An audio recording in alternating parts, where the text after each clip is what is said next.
సికింద్రాబాద్ లోని గాంధీ ఆసుపత్రి ముందు హైటెన్షన్ కొనసాగింది. MLC Teenmar Mallanna BC JAC chairman Srinivas Goud ను పోలీసులు అరెస్టు చేశారు. బీసీ రిజర్వేషన్ల కోసం సాయి ఈశ్వరాచారి ఆత్మార్పణ చేశారని వందలాది మంది గాంధీ ఆసుపత్రి దగ్గరకు చేరుకున్నారు. కేంద్ర రాష్ట్ర ప్రభుత్వాలకు వ్యతిరేకంగా పెద్ద ఎత్తున నినాదాలు చేశారు, ఆందోళన చేపట్టారు. దీంతో పోలీసులు ఎంట్రీ ఇచ్చి అందరినీ అదుపులోకి తీసుకున్నారు. బొల్లారం, తిరుమలగిరి, అంబర్పేట్, ఉప్పల్ పోలీస్ స్టేషన్లకు వారిని తరలించారు. మరోవైపు సాయి ఈశ్వరాచారి మరణానికి సీఎం రేవంత్ రెడ్డి, కేంద్ర మంత్రి కిషన్ రెడ్డి బాధ్యత వహించాలన్నారు BC JAC chairman Srinivas Goud.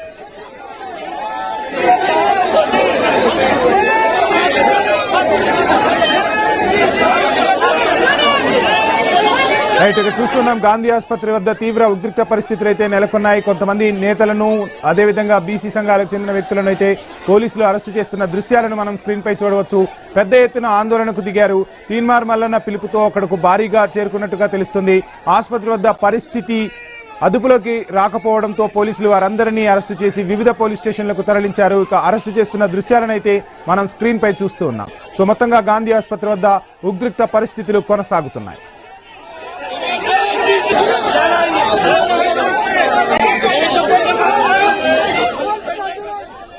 Gandhi ఆసుపత్రి వద్ద ఉన్న తాజా పరిస్థితిని మా ప్రతినిధి ఏవై స్వామి అందిస్తారు. స్వామి, చూస్తున్న మొత్తంగా తీన్మార్ మల్లన్నతో పాటు మరికొంతమంది నేతలను కూడా అరెస్టు చేస్తున్నట్టు తెలుస్తుంది. అసలు వివాదానికి ప్రధాన కారణం ఏంటి? ఫుల్ డీటెయిల్స్ ఏంటి స్వామి?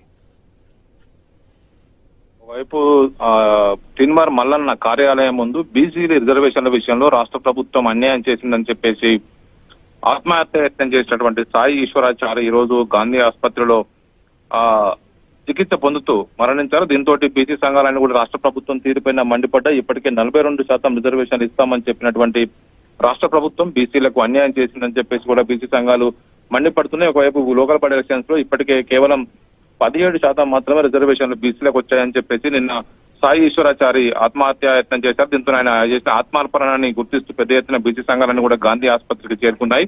గాంధీ ఆసుపత్రి ముందు ఇటు MLC Teenmar Mallanna, BC JAC chairman Jaja Srinivas Goud తో పాటు పలువురు బీఆర్ఎస్ నేతల్ని కూడా పోలీసులు అరెస్ట్ చేశారు. పెద్ద ఎత్తున కూడా అక్కడికి చేరుకున్నటువంటి బీసీ సంఘాల నేతలంతా కూడా కేంద్ర రాష్ట్ర ప్రభుత్వానికి వ్యతిరేక నినాదాలు చేస్తున్నారు, ఆందోళన చేపట్టారు. దీంతో పోలీసులు రంగప్రవేశం చేసి వారిని అదుపులోకి తీసుకునే ప్రయత్నం చేశారు. ఇప్పటికే పలువురు బీసీ సంఘాల నేతలను కూడా బొల్లారంకు, తిరుమలగిరి, అంబర్పేట, ఉప్పలు వివిధ పోలీస్ స్టేషన్లకు తరలించారు. వరుసగా పెద్ద ఎత్తున కూడా పోలీసులు అక్కడికి తరలి వచ్చి బీసీ సంఘాల నుంచి తరలి వస్తున్నటువంటి నేతలందరినీ కూడా అదుపులోకి తీసుకుంటూ ఉన్నారు. సాయి ఈశ్వరాచారి మరణానికి సీఎం రేవంత్ రెడ్డి, కేంద్ర మంత్రి కిషన్ రెడ్డి బాధ్యతలు వహించాలని చెప్పేసి కూడా బీసీ సంఘాల జేఏసీ నేత ఇటు జాజుల శ్రీనివాస్ గౌడ్ ప్రభుత్వానికి హెచ్చరించారు. ఒకవైపు బీసీలకు పూర్తిగా అన్యాయం చేసినటువంటి ప్రభుత్వ వ్యవహార శైలి నిరసిస్తే సాయి ఈశ్వరాచారిని ఆత్మార్పణం చేసుకున్నారు. ఒకవైపు బీసీలకు సంబంధించిన విషయంలో ప్రభుత్వం 42% రిజర్వేషన్ ఇస్తామని చెప్పేసి ఏకంగా లోకల్ బాడీకి వచ్చేసరికి అది కేవలం 17% మాత్రం మిగిలిపోయింది. అనేక చోట్ల కూడా బీసీలకు అన్యాయం జరిగిందని చెప్పేసి కూడా నేతలందరూ కూడా ఒకవైపు ఆందోళన వ్యక్తం చేస్తున్నారు. అందులో భాగంగానే వివిధ పార్టీలకు సంబంధించిన నేతలంతా కూడా గాంధీ హాస్పిటల్ చేరుకున్నారు. ఇప్పటికే జాజుల శ్రీనివాస్ గౌడ్, మరోవైపు తీన్మార్ మల్లన్నతో పాటు పెద్ద ఎత్తున కూడా బీసీ సంఘాల నేతలంతా కూడా అక్కడ చేరుకొని ఆయన ఆత్మార్పణాన్ని గుర్తు చేసుకుంటూ పెద్ద ఎత్తున కూడా ప్రభుత్వ వ్యతిరేక నినాదాలు చేస్తూ ఉన్నారు. Vamsi, thank you Swamy.